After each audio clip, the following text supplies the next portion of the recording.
Okay, dear colleagues, I think it's now the moment to start our session. And on behalf of the Commission and all the colleagues present, I would like to welcome you to this session on alternative fuels and energy carriers. My name is Alexandre Paco. I'm head of unit in DG Klima, in charge of road transport.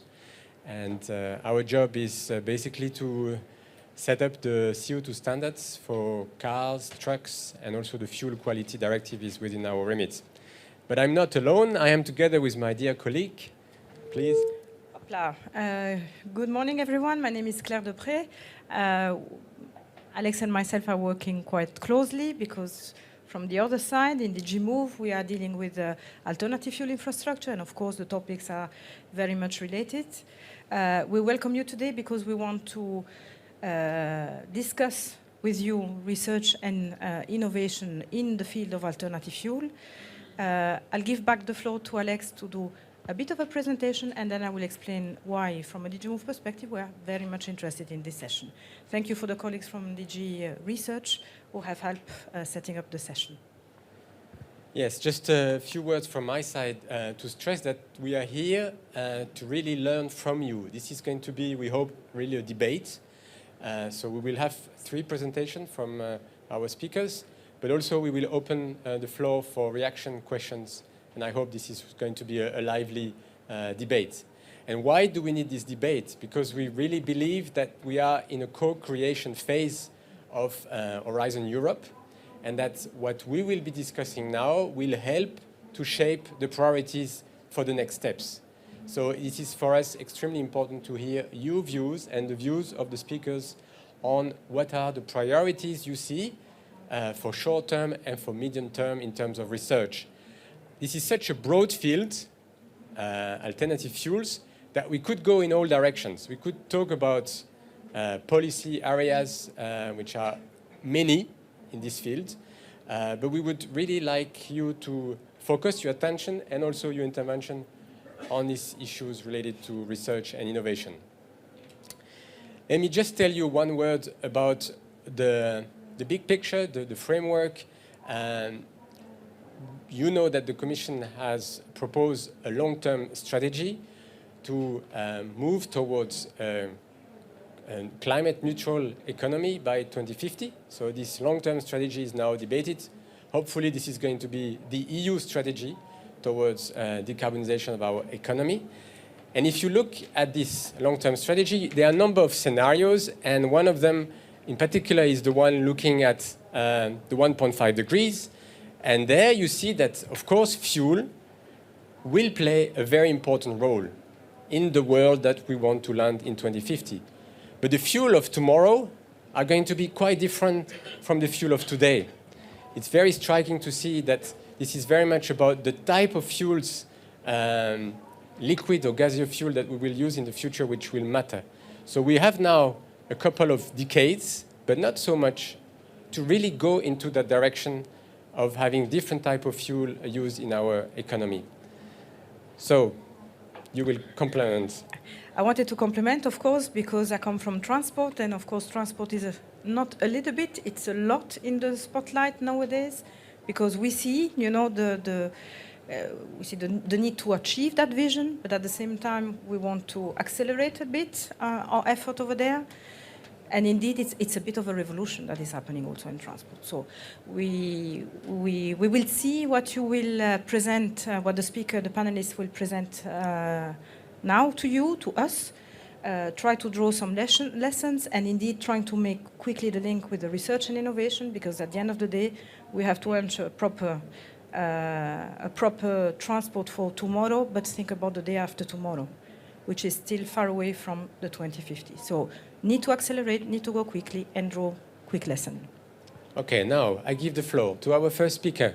So Cedric Philibert is a senior expert, senior analyst in the International Energy Agency. He has a very broad knowledge about this field, and he will present us the work of the IEA in a particular aspect of electrofuels. The floor is yours. Well, thank you very much. And can you hear me? Good morning. Thank you very much for the invitation and the presentation. I'd like to walk you through the way we see electrofuels at the IEA.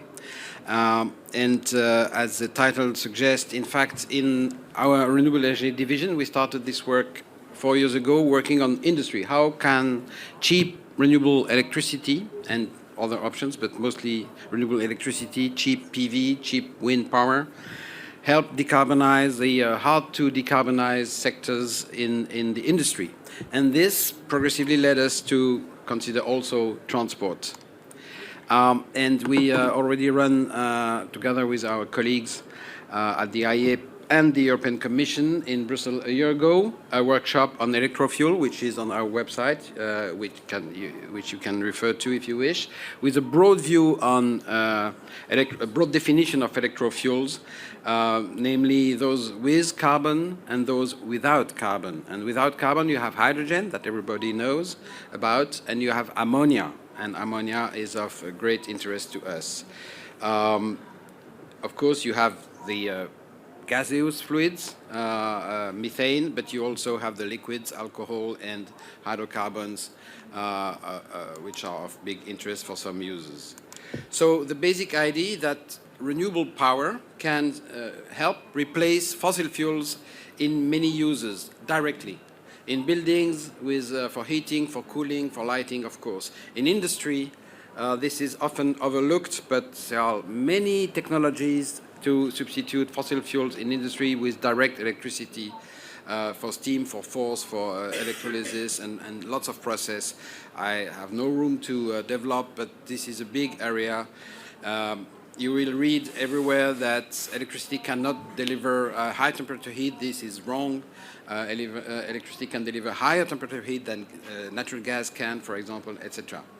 And often these processes are very, very efficient. They save time, they save energy, and because they are very efficient, they can fill up the cost gap between electricity and cheaper fossil fuels. And moreover, when you have now PV and wind, they get cheaper than fossil fuel-based electricity, or even fossil fuel themselves. And you have, of course, electricity in transport with electric vehicles. This is for a wide range of applications, but there are a number of cases where that's not enough, and you need to substitute fossil fuels with indirect electrification going through electrolysis of water. You make hydrogen, maybe you make ammonia, which is easier to store and transport, and then you can use that in transport with hydrogen-rich fuels. You can use that in buildings in complement to electrification, and you can use that in industry, sometimes for energy delivery, but more often as feedstock or process agent. And you can also use that in power plants, back in the power sector, because in the power sector, even if you have lots of solar and wind, there will remain a need for power plants, except in areas where you have lots of hydropower. You will otherwise need other forms of firmed up electricity, and that will be delivered by thermal power plants, and then you will need eventually zero carbon fuel for doing that. So what are the most relevant areas for green hydrogen use? Of course, greening and ammonia and methanol in their current industrial use. That's a big chunk of the use of hydrogen today. Another one is refineries. They're using lots of hydrogen, and more and more they add natural gas reformers to deliver this hydrogen to process the fuels, upgrade them and clean them from sulfur. It does not add much energy to them, but it makes them cleaner, and this consumption is growing up. But another area which is not well known is the direct iron reduction in steelmaking. Steelmaking is a big climate change challenge with 2.5 billion tons emissions per year to deliver the steel. It can be done with blast furnaces and basic oxygen furnaces, but it can also be done with direct iron reduction. This route already exists. It's made with syngas extracted from natural gas, a combination of carbon monoxide and hydrogen. This could be substituted by pure hydrogen from renewables, from electrolysis of water, and then if you have zero carbon electricity, you will end up with zero carbon steel. So that's a big challenge and big possible use of green hydrogen. And then you can use hydrogen or ammonia as a fuel in the power sector, in power systems, for other heat users. You can, of course, complementing direct electrification in a number of cases with hydrogen, ammonia, but also with methanol and synthetic hydrocarbons, that is electrofuels. It's only sustainable if the carbon is taken from the air. That doesn't mean transition doesn't make sense. And one way of doing this is to increase the biofuel production with additional hydrogen. Here you see the basic scheme. I'll be back to that. But you see the big scheme of production of fuels from biomass, and you see it uses only a share of the carbon, and a lot of carbon is rejected and not being used as CO2. If you have hydrogen, well, you can use the oxygen to help gasify the biomass, but you can also use the hydrogen to react to CO2 and produce more fuels, more alternative fuels from the same biomass basis. And this is very important because it would help biomass deliver more fuels without aggravating all the trade-off with water use, land use, food production, biodiversity, etc., etc. So this is very important. Finally, if these fuels are easy to transport and store, they will likely be produced, I'll be back to that also, from remote regions with better resources than we have in Europe. Now, here I'd like to show the charts of production of fuels from biomass and electricity. Here you see the methanol routes. There are basically two routes, one based on methanol, the other based on Fischer-Tropsch. And here you see the energy value, and you see you need to combine energy in making hydrogen and energy in the biomass, and you produce more fuels than you have originally in the biomass, of course. And here you can see in the other route, the Fischer-Tropsch route, you see the efficiency in using carbon. And basically, in this case, it goes from about a fourth, you use 1 out of 4 carbon atom in the biomass, if you only do biomass to liquid. But if you do power to liquid, and if you do biomass and power to liquid, then you use almost all carbon, which is, of course, of great value. Now, sustainability issue. Should we only get carbon from the air for the synthetic hydrocarbons? There are transitory options. You can capture, of course, from any plants that's using fossil fuels. Not only many industrial plants have more concentrated CO2 fluxes than power plants, so in industry in particular. But the real effectiveness should be really analyzed with all aspects, and there is a risk of creating absurd situation. And here I give you an example. Here you see a scheme of the production of ammonia today for fertilizer industry or for explosives for mining. It goes from natural gas reforming, and then you do ammonia with nitrogen. But if you have a source of green hydrogen, what has been offered to us was this. You use this hydrogen, and then you do methanation, and you produce artificial synthetic methane. Well, compare with this scheme. You use the hydrogen to make the ammonia, and you use the natural gas as it was. You have exactly the same output for the atmosphere, and the same output for your industry and your energy users, but you have built 2 big plants less. So we have to be efficient in doing things, in piling incentives. We have to look at the various things, and living in a world where some people do methane reforming and others do artificial methane synthesis makes me uneasy, I must say. Now you have the sustainable options, which are to be done in the long term, and that's of course using carbon from a plant run on plants, for example, pulp and paper industry, running mostly on biomass for energy. You capture the CO2, you reuse it, you gain. It does not lead you to zero carbon emission, but it cuts emissions in two, basically. Of course, hydrogen-enhanced biofuel production, and if it works and it's affordable, which remains to be seen, direct air capture. Now, green hydrogen from water electrolysis can compete. I don't have time to detail this. What you see, basically, that when you have relatively cheap electricity, the blue line is 44, the latest auction for offshore wind. The green line is what 20, it's what you can have in Morocco, in Australia, in a number of places on Earth where you have vast wind and solar resources.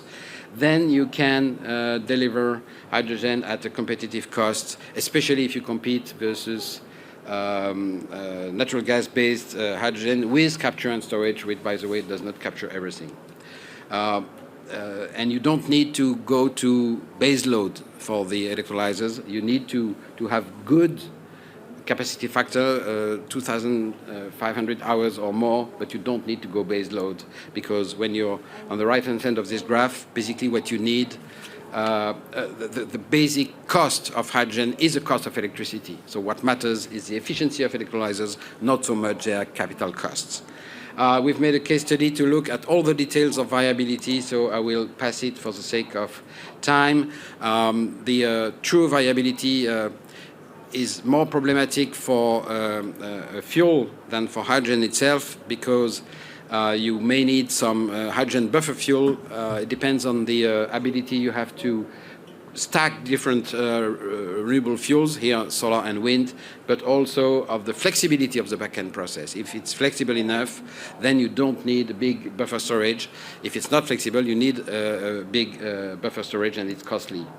Let me just show this and another one. Direct electrification is much more efficient than alternatives. Here you have the efficiency of direct electrification. In blue, it's battery electric vehicles, and the one on the right is hydrogen with fuel cell, and the one on the extreme right is e-diesel, electric diesel fuel. It's not very efficient, right? If you can make direct electrification, please do. I'll pass this one and the next one. I'll just stay on this one to conclude. At the end of the day, what you will do probably is to go to places where you have stranded renewable resources that could not be used to decarbonize our energy system, our coal plants, substitute our steel making, etc. Collect this electricity, make hydrogen and a fuel that is easy to transport, or a feedstock, ammonia, methanol, Fischer-Tropsch fuel, and send them to places where you have huge consumption, but you will keep it for engines which you cannot electrify, and basically that's shipping and aviation. Ammonia for shipping, Fischer-Tropsch fuels for aviation. Thank you very much. Sorry for the time.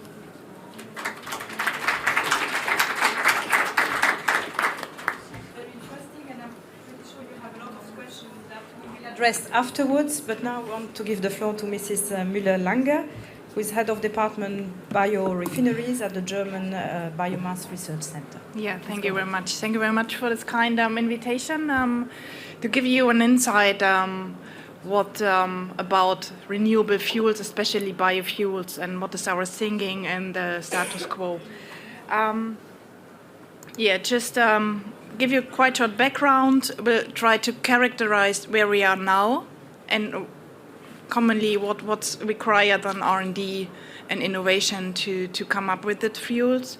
And last but not least, I will show you some exemplary scenarios we did for the case Germany in context of transition of the Renewable II Directive into German regulations.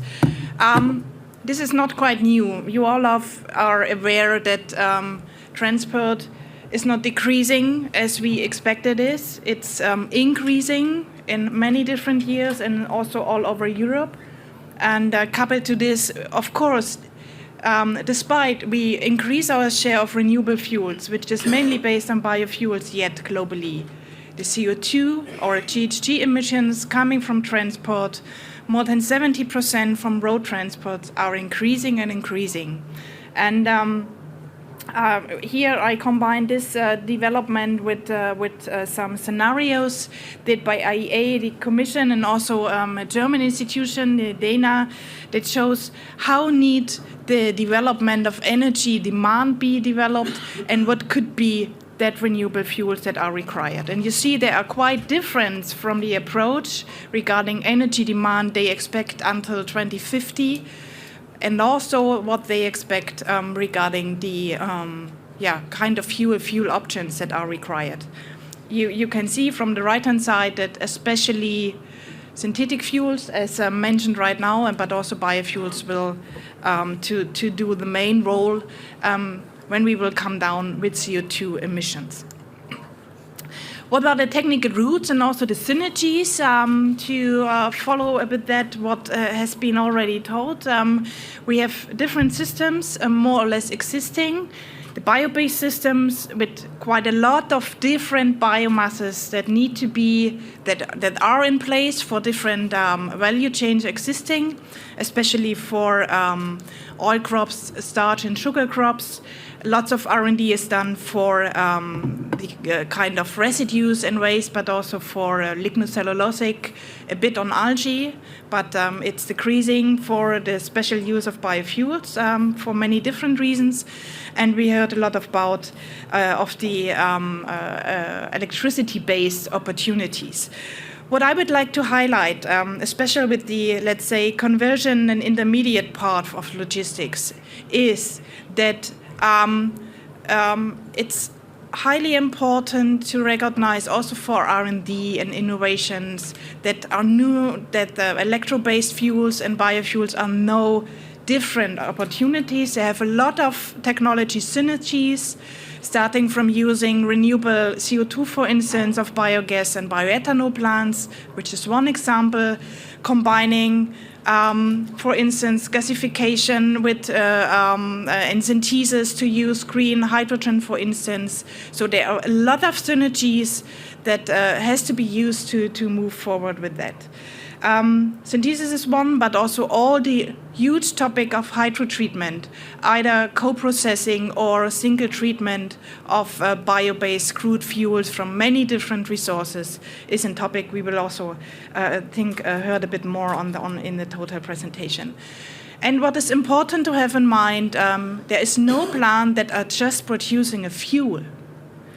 All of these plants are producing different products, most of them fuel as a main product, but with a lot of byproducts. And it's highly important to recognize this and have this in mind, that also for these byproducts, a market need to be there. There need to be consumers to make the whole plant, especially with biofuels as a kind of bioeconomy, be competitive. So there are many different products for different applications, not only for transport. So this is a table that will just show you where we are now with regard to conventional biofuels that are existing. It's mainly biodiesel based on FAME, ethanol, HVO, and of course biomethane, which is, let's say, especially a topic in countries like Germany, but also Scandinavia, Sweden, for instance, where we have a high technology readiness level and also fuel readiness level. Fuel readiness level is an indicator that shows that the whole value chain from the feedstock to the fuel is realized in different stages. And I also indicate some R&D indications how to proceed with existing, but also with the advanced fuels, which is on the upper line, and PTX fuels in context of RED II. I hope that all of you have in mind that the Renewable Energy Directive II set a frame for renewable fuels based on the feedstock. And all of us are aware that most of the technologies that will come into need to be on a, let's say, improved TRL and FRL level, at least of 5 or 6 something else, to be commercially available in that rules. And you see that with a lot of them, ethanol, HEFA, but also the synthetic ones, as I already mentioned, there are a lot of synergies to be combined with e-fuels, with electromobility, to increase efficiency, but also to increase sustainability issues. What is a key is not only that technology is running and that we are able to combine many different technologies, expand existing supply chains, value chains from the technology side. A key finally is with regard to sustainability cost, but also GHG emissions. And what we are usually doing is also screening international studies and market prices for biofuels, renewable fuels. And you see here just an indication of different biofuels and PTX fuels, power to X fuels, often mentioned in Germany. So, of course, costs and also GHG has to do with the technology readiness level, fuel readiness level, with a dedicated plant design under different frame conditions. So there is no good or bad fuel as there might be. It's completely different depending on the region and on the frame conditions. You see that, of course, conventional biofuels are on the market. You see the benchmarks for biomethane, ethanol, and biodiesel for the German market here. And you see also that we have, especially for e-fuels, a quite huge range on production costs, which is, as we already have heard, related to electricity costs and prices, and also electrolyzers, to highlight some of them. GHG is an important thing, and we also did here analysis on screening international studies that are using the more or less the approach relevant for the Renewable Energy Directive. Fuels need to fulfill at least GHG mitigation potential of at least 60% right now, with RED II at least of 65%. And you see that they also are highly impacted by the region. PTL or PTX or e-fuels are only renewable and GHG with a high GHG mitigation potential if renewable electricity is used. This is the important thing there. And of course, biofuels that are using residues often have a better GHG emission balance. But last but not least, also these new fuels, and this is a huge topic for our understanding, also for R&D, to have in an early stage in mind sustainability issues like GHG, but also other emission criteria. And you see here also some benchmarks for the German market.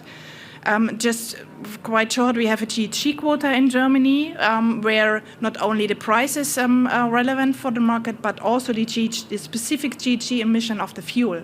So this is the combination that will create markets for the future as well, especially also in RED II. And you see here that we are, in 2017, we already had an average on more than 80% GHG mitigation. This is a benchmark which need to be fulfilled by the let's say, additional renewable fuels as well. Just to highlight a bit some scenarios we did. I will skip this slide and we'll start with that. We did different scenario modelings where we include biomass potentials, where we include, which is also an important issue with regard to transport, fuel standards that at the moment allow just blending instead of or except the biomethane, which is important. We include electromobility with the electric cars to be relevant, and we include the frame of RED II. And just say what could be the development in Germany. We investigated more than 30 fuel options with costs and GHG, as I mentioned. And here you see just the development and the most common fuels. If we just transfer RED II into the German law, which is nothing, which has no effect on the GHG emissions we have in transport. And we did the same for our climate target that we have in Germany for the transport sector, which is on 40% CO2 reduction for the transport, which is in line with the Paris Agreement and that stuff. And we did the same. We assumed that the energy demand in transport will decrease, and set also different options and come up that we need more than 30% of a GHG quota to fulfill that. And here you see what could be or what might be the most important options to reach 40% GHG mitigation, means 40% renewables in transport. and therefore we need all the options. We need that options that are with a TRL, FRL level on 5 to 6 or are commercially available. And you also see in green and in blue, we also need a lot of synthetic biofuels like BTLs, Fischer-Tropsch, stuff, and e-fuels. And it's quite hard to start working with this to come to real plants that could contribute with amounts. To conclude, we have, and this is not only the case in Germany, it's all over Europe and in most of the countries. We have big gaps between that, what is the developing of the markets in transport and what are our targets with regard to the tendencies. So there are big gaps. We need all renewable options, electromobilities, e-fuels, biofuels to use them. We see that, especially for Germany, the RED II frame is not enough to move forward in that step. And for having a climate target, as we see it in Germany, for instance, but it's the same, from my understanding, for many member states here, we need especially demonstration and deployment until 2030 for the technologies that are on a pilot and demonstration level that could come on the market. But in addition, we need also to do lots of R&D and innovation, especially for synthetic fuels, from my understanding, to have all the fuels ready that are relevant for the long-term perspective on 2050. Anyhow, and this is also a kind of a companion research, it's not all about the technologies, it's all about costs, but also GHG and other sustainability criteria. And it's all about to have in mind, how will the market develop? What will I do with the byproducts out of that bioenergy plants? What could be market competition? How could be the market be developed in the certain frames?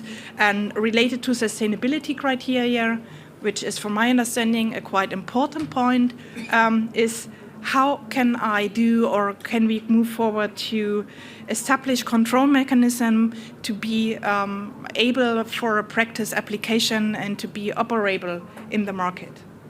So that's my contribution. So happy to discuss some of this point with you afterwards. Thank you. We now move to the last panelist, Benoit, who is working in Total and is head of project department Biofuel division. Please.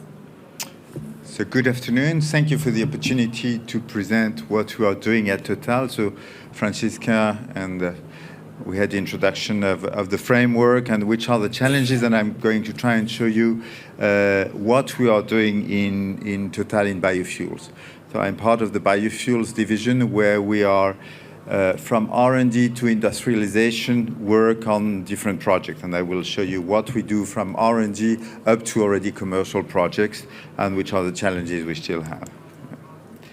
So, biofuels for us is part of the overall ambition of Total of decreasing basically by 15% all the emissions of the group by 2030, basically. And this is part of all a mix, which is improvement of the efficiency, obviously, the growing of natural gas within Total, importance of electricity. We have basically a target, which is 20% of Total activities be no more related to oil and gas in addition by about 2030. So, and that all goes with the emissions reductions, and biofuel is obviously part of the mix of the elements we are developing to reduce our GHG emissions of the group.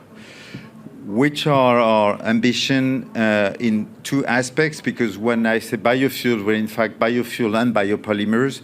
Total is a large petrochemical group. We are a large polymers producers, and we are also working on a number of polymers. So we want to be a leader and position ourselves for the biofuel development, and also works on the polymers development in a sustainable and competitive way, obviously, because we think that certainly the only way long term if we want to have something that is workable. Where do we start from as Total? We have been starting producing basically biofuel since 1994, basically. That was with ETBA. And now we are also an HVO producer. I will come back to that, but we have just started reconverted a refinery in south of France, which started operating in July from this year. So that will be 500,000 tons a year of HVO, which have started. And we have, beginning of this year, within a joint venture with a specialist sector, Corbion, started the 75,000 tons a year PLA, polylactic acid production unit. So we have definitely commercial units for production now for biopolymers and biofuels. We are the first biofuel de facto distributor in Europe through the incorporation. So whether ethanol with incorporation of ethanol within gasoline and biodiesel within diesel, we are in fact already 2.4 million ton users in Europe of biofuels.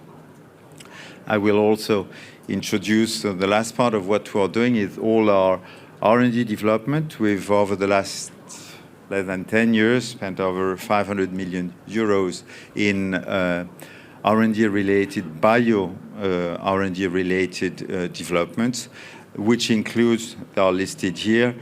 We have labs, one in France, which we have short time ago very strongly reinforced, one lab also in the US, and we have a number of collaborations with academics and also with startups. We've mentioned some of them here. Some of these collaborations are still going on, some have stopped, but there has been a very long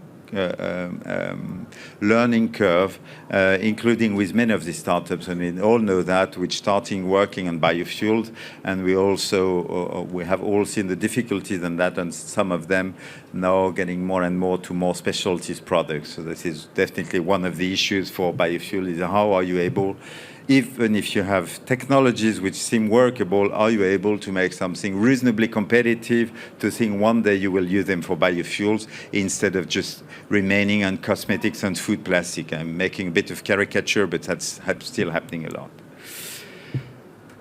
Two elements, Francesca mentioned part of it, which are key in the biofuel development. You see here the top curve is the transport emissions compared to the starting point in 1990.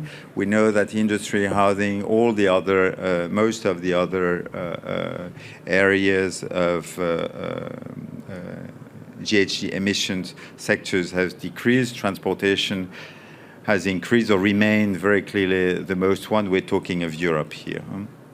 So the big efforts to be made on transportation if we want definitely to decrease these greenhouse gases.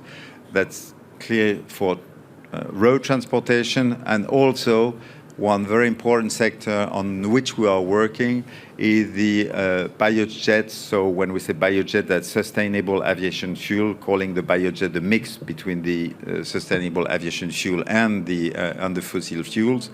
What we have seen among the airlines, so currently, first point, all the fleet upgrade, what's going on, improving the efficiency of the motors, and all the next step, which is starting with the cost element, it's developing the biofuel and some starting of using that's taking place. So that's developed technologies, and the first element which we see of incorporating and strong interest of the airlines of really getting into this incorporation, even without real mandates. I mean, mandates are just starting a little bit, but nothing obviously to compare to what we have with transportation fuels.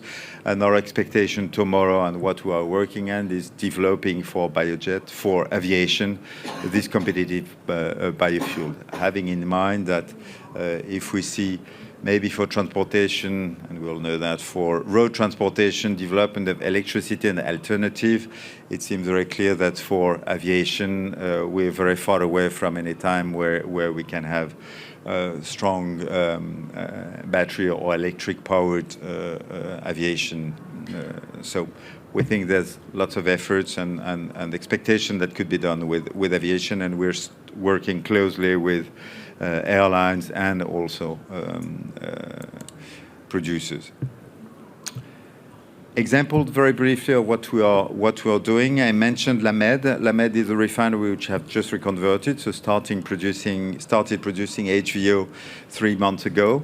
The most important thing is that it's all designed, it goes from pre-treatment of biomass to HVO production, and one very strong element is that we are trying, and it's designed to be as flexible as possible in using of different vegetable oils. So we talk all together about vegetable oils, used oils that can be greasy, that could be tall oil, and so to get the maximum flexibility within LAMED. LAMED has started with HVO, and we already have plans, and that's also part of the flexibility of the plant, to be able to start producing biojet. And it's expected from next year we will be starting producing sustainable aviation fuel, so to be mixed with biojet in LAMED, so that will be effective in France from next year.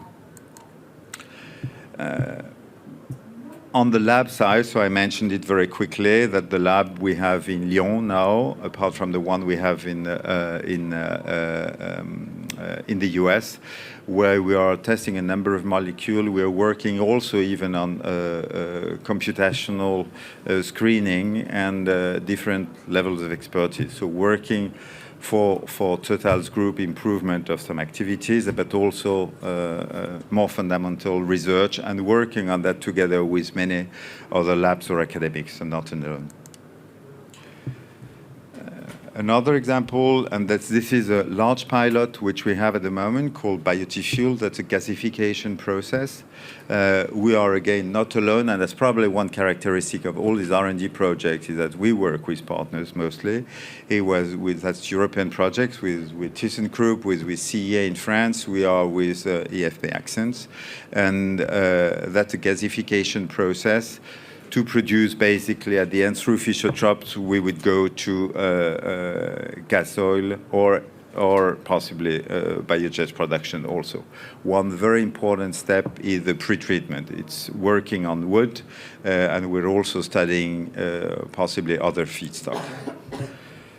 Briefly, much longer term, because that's to show you from what is already operational and what can be longer term.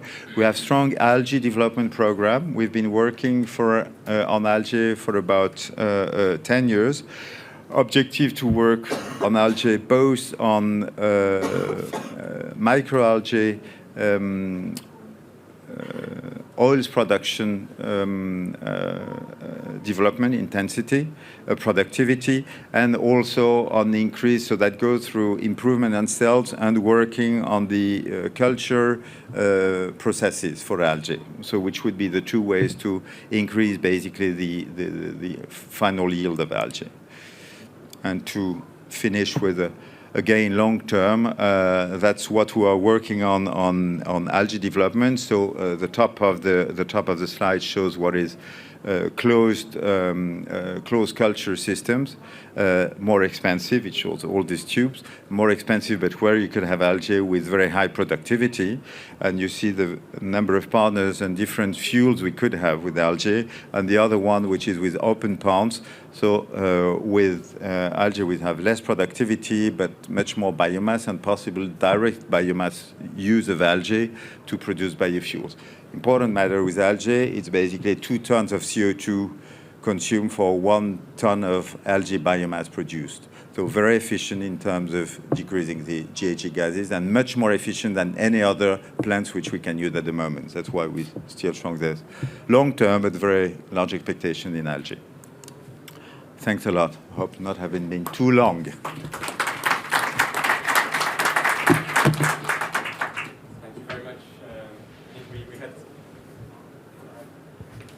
You hear me? Yes. Thank you very much to the speakers. I think that was an excellent introduction to the topic. But before we turn back to our panelists to ask them what are their maybe three top priorities for research in the next program, I think it's now time for you to give your views, put questions. So I think Claire will has the second microphone. So there is a box actually at the back. So if you just raise your hand, yeah. Stefan Gebauer from BMW and AirTrack. Yeah. Yes, thank you, Claire. Stefan Neugebauer, Airtruck Chairman and Equia Chairman. I have the question specific to the presentation from the International Energy Agency. In one of your last slides, you show the comparison for the total efficiency for different powertrains. For the battery electric vehicle, it was excellent, around about 60 or more %. Then for the fuel cell hydrogen vehicle, around about 23, 25%. And then the ICE, the combustion engine with e-fuels, around about 13%. I think the figures are correct, but the powertrain of the future, especially for passenger cars, is missing. The powertrain of the future for passenger cars will be plug-in hybrids. And with plug-in hybrids, I think the picture will change, because the plug-in hybrids of the future, they will run very often in an electric mode, very often in a very efficient electric mode, and only a short part in the combustion engine. So would you be able to make some calculations on these future powertrains for the overall efficiency in average over the year? Thank you. Well, thank you. I think that would be easy. You can do it yourself. I mean, if you assume 10% goes with e-fuels and 90% goes with electricity, you just weight the efficiencies by these numbers. That's relatively obvious. I'm not saying that there won't be hydrogen-fueled cars or e-fueled cars, but and possibly trucks.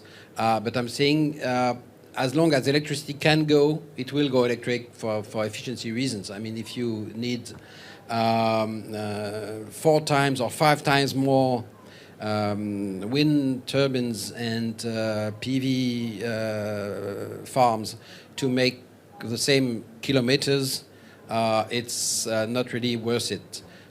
So if you can electrify. If you cannot, use a complement, of course.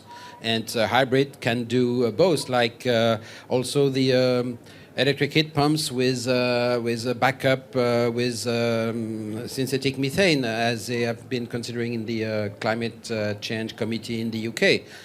If you have a combination, it could work, and in day-to-day work you will go electric, and sometimes you will go for another thing. Whether it's in the same car, which is hybrid, or whether it's in using different engines for different purposes, because maybe we won't own the engines in the future, we will use them. You know, the intelligent car has no driver, but the intelligent driver has no car. So we'll possibly take the thing we need when we want to do some particular task. Thank you. Other questions, comments? Yes. Good afternoon. My name is Nick Delmere, and I work for an association that represents the interests of barge operators on rivers and canals in Europe. So they transport goods and people on vessels. Now, when these people buy a vessel, they do it for the next 30 years. That's my background. So you have a lot of knowledge, and you are very well respected in discovering novelties in alternative fuels and energy carriers. That's what I heard now. And you link it to regulation. So much reduction in that from here between 2050. But in between those two topics, there are the people who need to buy a vessel. Now, could you help me one way or another to explain in a language these people, these operational people, understand what the best solutions or what the pros and cons are of the different solutions, so that people can, when they have to make a decision, can make a well-informed decision. So this, let's say, there's research, there is innovation, but with every Horizon project there is also dissemination. And that's what I came to listen to, and that's what I need, and maybe some other people here in the audience as well. Who would like to? Sorry, can I maybe complement that question in saying, if we look at the road transport sector and the freight dimension, often you have fleets of very different vehicles. So is it applicable? So what has come from the panel, is it also applicable for the barge sector? Do I need to invest in one? Do I need to look at different things? Do I minimize the risk? So what is your views? Maybe, Jessica?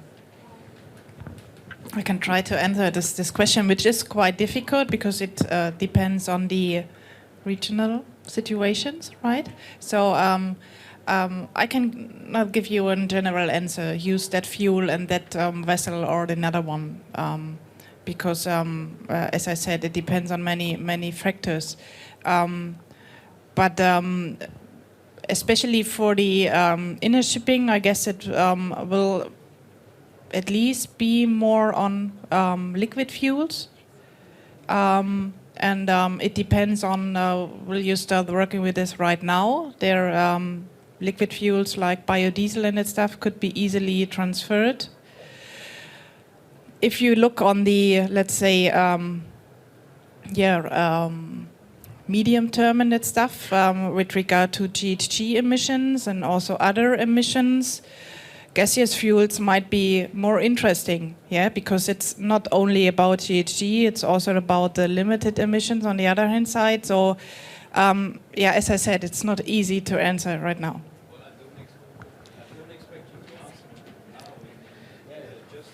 Okay, I would say for my part that I think your question explains why I believe that ammonia will be the fuel of the future for the vessels. It's because you can transform the existing, at least 1/3 of the existing vessels, all those that are less than 5-year-old, they can be transformed to burn ammonia. You will possibly have to sacrifice a few % of the payload to accommodate the less dense fuel, because ammonia is less dense than the hydrocarbon. But then you would basically, man industry who is one of the biggest manufacturer of the big engines for vessels, right? The 2-stroke diesel engines. They say in 2 years they can develop them to burn on ammonia, and they can transform the existing ones to burn ammonia. So they would have to make a few changes. They will use the wasted heat to crack it, to make a mix of hydrogen and ammonia and send this to the burners. They may change the burners, but they can keep the rest of the machinery. And therefore, it can be modified to be run on ammonia. And this would extend to those you already have, some of them, at least the recent ones. The key question believes where the renewable ammonia come from in the short term, right? I think I want also to give the chance for others to speak, please. Thank you. I'm Nils Røkke, as chair of the European Energy Research Alliance and from SINTEF in Norway. I was wondering if you could reflect a bit about the sustainability issues on biofuels in terms of scalability and how much it could address in the European sense, given the carbon depth during the use and production of biofuels, and also the time frame in terms of the decarbonisation, that this carbon depth will take time to build up again, and the report from the Natural Panel about land use.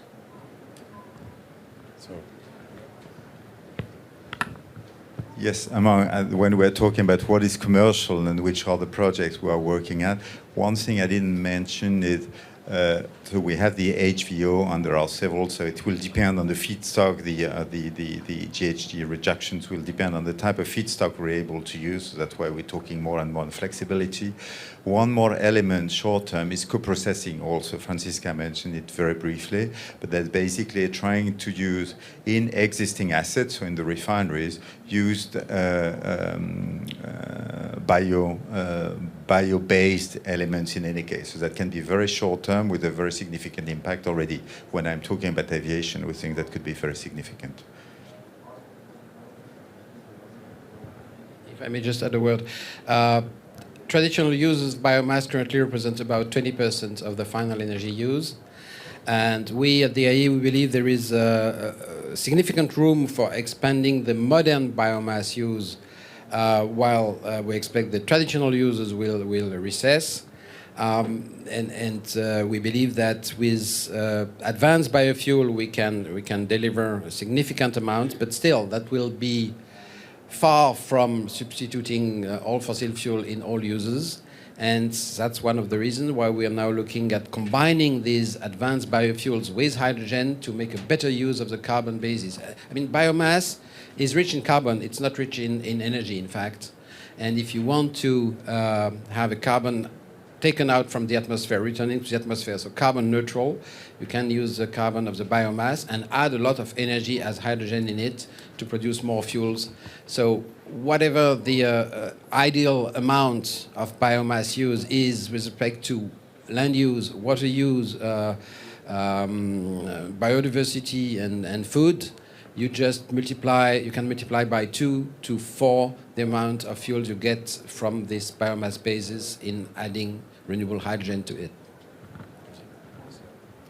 May I add just some things on the sustainable issues? Let's all keep in mind that the biofuel sector for transport is the only sector within the bioeconomy and the circular economy that already have sustainability criteria in place, that are in the market implemented. There are existing and now well-monitored certification schemes, starting from the land where biomass is grown up to the application of that fuels.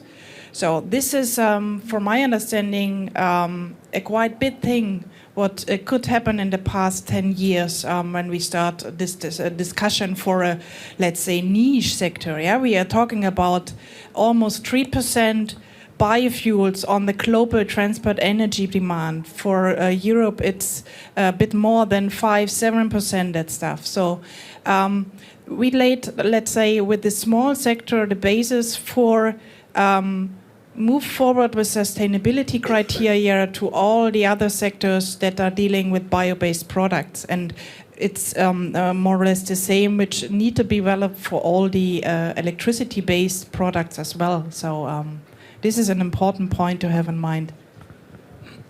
Yes, thank you. We still have 4 minutes, so it means one question, and then we go back to the panelists for conclusion. So who takes the last question? Thank you. Laurent Anthony, Hydrogen Europe Research. If we want to develop alternative fuels, I think we also should speak about the refueling stations. And from that point of view, the Alternative Fuel Directive is interesting. But if we want to facilitate and favor the development of these alternative fuels, some fuels have been put as optional and others as requested. And for instance, hydrogen, we spoke about, is optional today. So in order to facilitate, to favor the development also of hydrogen refilling stations, it might be very useful that these optional option in the AFID will become mandatory. So that's not really research, but at least to help and also to answer the question of the person before about if I want to buy a new vessel, what are the best options? If you can tell them you will have refilling points everywhere in Europe, then it might be one part to facilitate the development of these alternative fuels. So, of course, it's indeed not a research topic. You talked about a regulatory framework for deployment. So the only thing that I can say at this moment in time is that we have launched the evaluation of the directive, and we are already running a lot of interaction with stakeholders in the context of the sustainable transport formula. You are also involved in that context, and we will look at how to make use of that instrument of the directive to help accelerating the transition also towards zero emission. Now, the only thing that I want to say, and that was the purpose of this discussion today, is we have to activate all the instrument. I think we should not make use of only this or only that. So research is part of that, infrastructure is part of that. But let's not forget, and yesterday we had a very interesting session about trying to put at the core of our discussion the users. And so the user would want to see if it is available, at what cost, how much it contributes to make transport more sustainable, and indeed how is this anxiety regarding the use of this new vehicle happen. So I think we should not only look at one single component of of the overall issue. Thank you, Claire. So, if there are no burning questions, I would then turn to our guests and start with ladies first, maybe, and ask you very briefly, to give to all of us your key 3 priorities for the research of tomorrow, basically, in the field of alternative fuel. So, on what should we focus our future budgets? Please.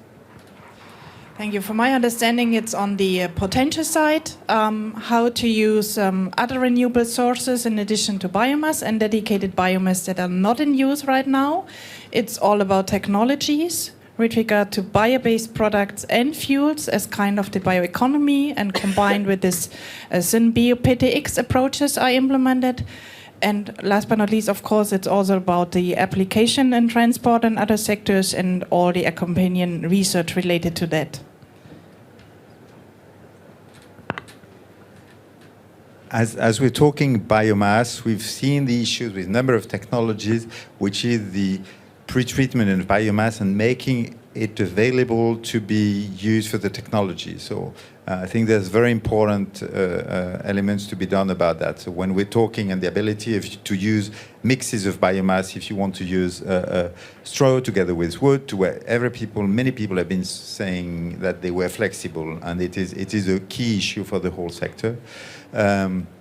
And also on the downstream, with all the uncertainties which we have, helping to finance the first-of-a-kind units, so the pre-commercial units, because we are in capex-intensive technologies, and that's been very difficult to go onto them. And also then third one, strong integration between users and the producers. That's going on, but make sure that this happens. Yes. Thank you. I think a number of the technologies we'll need in the future already have their supporters and stakeholders that are able to run research and pilot and demonstration. So I'm trying to think of the orphans, of those who have no supporters but could be very useful in the future. And I would think of the electric road systems, the different ways to possibly charge or recharge battery electric vehicles and trucks while on the road, on the move, be that catenaries on the highways, be that induction, be that something in between, or very rapid charge, all the ways that could help solve the interface between electric vehicles and electric systems. Another one definitely is ammonia combustion. Ammonia combustion is being studied nowadays in Wales and in Japan, but not anywhere else in Europe, to my knowledge. It's just not so different. I mean, MAN Industry says they can do it in a few years, but to really optimize it, really be sure that there is no NOx, etc., etc. We need to develop that. It has a potential to substitute a large fraction of fossil fuels use between electricity, hydrogen, and Fischer-Tropsch fuel, hydrocarbons that all have their stakeholders. Ammonia has none, except the fertilizer industry, which is not in the energy business at all. So we need to use some seed money to jumpstart this research. Thank you very much. Claire, you want to say something? I think we bring home quite a lot of material. I think we also see the need to move beyond just single sectors and trying to find much more synergies. I think that's already, the setting that the new research and innovation program is taking. But maybe the challenge for us will be to take all this advantage of this new setting. Because certainly in that area, this is something that would be quite relevant. Yes, fully agree. So I will not add much from my side. I would like to thank you very much. I think I must say that it was a very, very good session. Yes. The level of attention that you had and the level of the interest that you gave us was super high. So thank you so much. We took a lot from it and wish you a good day. Thank you.